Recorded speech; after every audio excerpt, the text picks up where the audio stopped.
ਇਹ ਤਾਂ ਹੋ ਨਹੀਂ ਸਕਦਾ ਕਿ ਸਰਦੀਆਂ ਦਾ ਮੌਸਮ ਹੋਵੇ ਅਤੇ ਪੰਜਾਬ ਦੇ ਕਿਸੇ ਘਰ ਵਿੱਚ ਸਾਗ ਨਾ ਪੱਕੇ।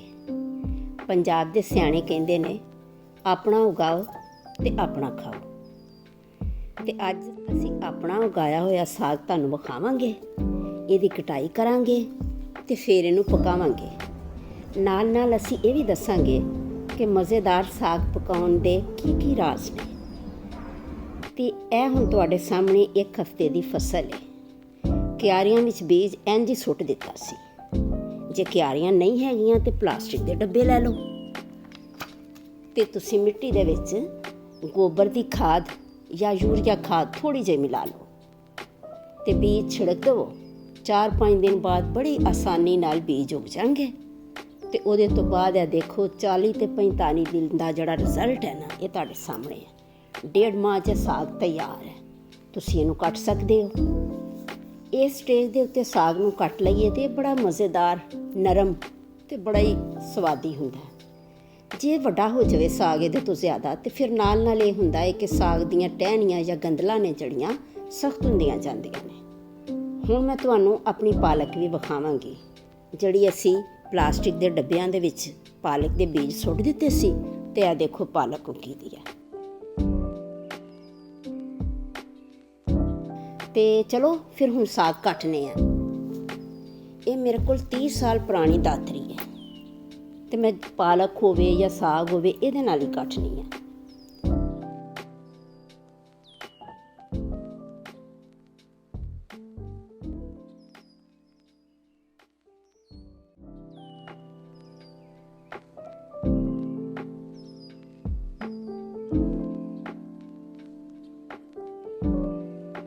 ਸਾਗ ਕੱਟਣ ਤੋਂ ਬਾਅਦ ਸਾਗ ਦੀ ਧੁਲਾਈ ਬਹੁਤ ਅਹਿਮ ਹੈ। ਖੁੱਲ੍ਹਾ ਟੱਬ ਲੈ ਕੇ ਖੁੱਲ੍ਹਾ ਪਾਣੀ ਪਾਓ ਉਹਦੇ ਵਿੱਚ ਅਤੇ ਸਾਗ ਨੂੰ ਤੁਸੀਂ ਡਿਪ ਕਰਨਾ ਹੈ ਅਤੇ ਫਿਰ ਇਹਨੂੰ ਡਿਪ ਕਰਕੇ ਬਾਹਰ ਰੱਖੀ ਜਾਣਾ ਹੈ। ਜਿੰਨੀ ਵੀ ਰੇਤ ਮਿੱਟੀ ਹੋਏਗੀ ਉਹ ਨੀਚੇ ਪਾਣੀ 'ਚ ਬੈਠ ਜਾਏਗੀ।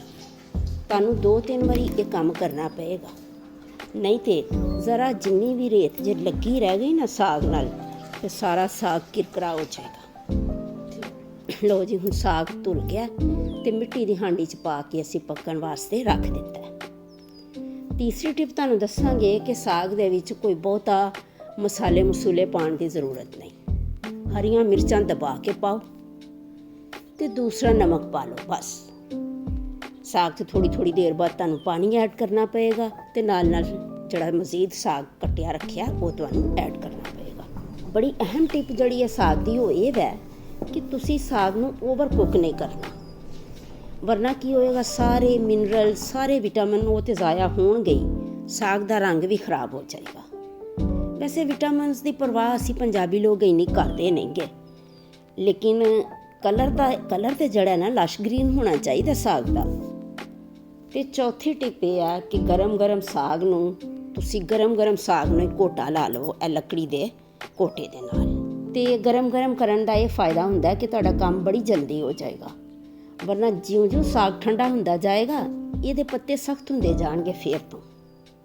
ਅਤੇ 5ਵੀਂ ਅਤੇ ਆਖਰੀ ਟਿਪ, ਅਦਰਕ ਲਸਣ ਦਾ ਤੜਕਾ। ਅਦਰਕ ਲਸਣ ਜ਼ੀਰਾ ਇਹਦਾ ਤੜਕਾ ਤਾਂ ਤੁਸੀਂ ਲਾਉਂਦੇ ਹੋ। ਵਿੱਚ ਤੁਸੀਂ 10-15 ਕੜੀ ਪੱਤੇ ਸੁੱਟ ਦਿਓ ਅਤੇ ਫਿਰ ਕੋਈ ਚੌਧਰੀ ਜੀ ਉਸ ਦਾ ਸਵਾਦ ਹੈ। ਪਰ ਉਹ ਵੀ ਪਕਾਇਆ ਸੀ, ਤੁਹਾਨੂੰ ਵੀ ਤਾਂ ਯਾਦ ਹੈ। ਅੱਛਾ ਜੀ, ਰੱਬ ਰੱਖ।